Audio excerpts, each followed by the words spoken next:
द्वारिका में रहकर कृष्ण ने सुखपूर्वक जीवन बिताया। यहीं रहकर उन्होंने हस्तिनापुर की राजनीति में अपनी गतिविधियां बढ़ाई और 8 स्त्रियों से विवाह कर एक नए कुल और साम्राज्य की स्थापना की। द्वारिका वैकुंठ के समान थी। कृष्ण की 8 पत्नियां थीं: रुक्मिणी, सत्यभामा, जाम्बवती, मित्रवंदा, सत्या, लक्ष्मणा, भद्रा और कालिंदी। इनसे उनका कई पुत्र और पुत्रियों की प्राप्ति हुई। इसके बाद कृष्ण ने भौमासुर, नरकासुर द्वारा बंधक बनाई गई लगभग 16,000 स्त्रियों को मुक्त कराकर उन्हें द्वारिका में शरण दी। नरकासुर प्रागज्योतिषपुर का दैत्यराज था, जिसने इंद्र को हराकर उनको उनकी नगरी से बाहर निकाल दिया था। नरकासुर के अत्याचार से देवतागण त्राही त्राही कर रहे थे। वह वरुण का छत्र, अदिति के कुंडल और देवताओं की मणि छीनकर त्रिलोक विजयी हो गया था।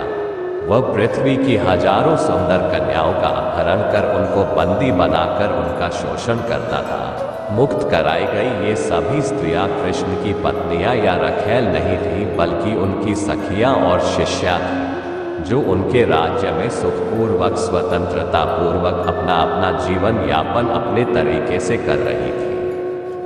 पांडवों से कृष्ण की मुलाकात। एक दिन पंचाल के राजा द्रुपद द्वारा द्रौपदी स्वयंवर का आयोजन किया गया। उस काल में पांडव के वनवास के 2 साल में से अज्ञातवास का 1 साल बीत चुका था।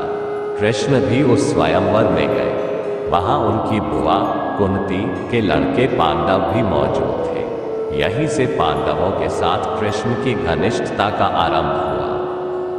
पांडव अर्जुन ने मत्स्य भेद कर द्रौपदी को प्राप्त कर लिया और इस प्रकार अपनी धनुर्विद्या का कौशल अनेक देश के राजाओं के समक्ष प्रकट कर दिया। अर्जुन की इस कौशलता से श्री कृष्ण बहुत प्रसन्न हुए। वहीं उन्होंने पांडवों से मित्रता बढ़ाई और वनवास की समाप्ति के बाद वे पांडवों के साथ हस्तिनापुर पहुंचे। कुरुराज धृतराष्ट्र ने पांडवों को इंद्रप्रस्थ के आसपास का प्रदेश दे रखा था। पांडवों ने कृष्ण के द्वार का निर्माण संबंधी अनुभव का लाभ उठाया। उनकी सहायता से उन्होंने भी जंगल के एक भाग को साफ कराकर इंद्रप्रस्थ नगर को अच्छे और सुंदर ढंग से बसाया। इसके बाद कृष्ण द्वारका लौट गए। फिर एक दिन अर्जुन तीर्थाटन के दौरान द्वारिका पहुंच गए। वहां कृष्ण की बहन सुभद्रा को देखकर वे मोहित हो गए। कृष्ण ने दोनों का विवाह करा दिया और इस तरह कृष्ण की अर्जुन से प्रगाढ़ मित्रता हो गई।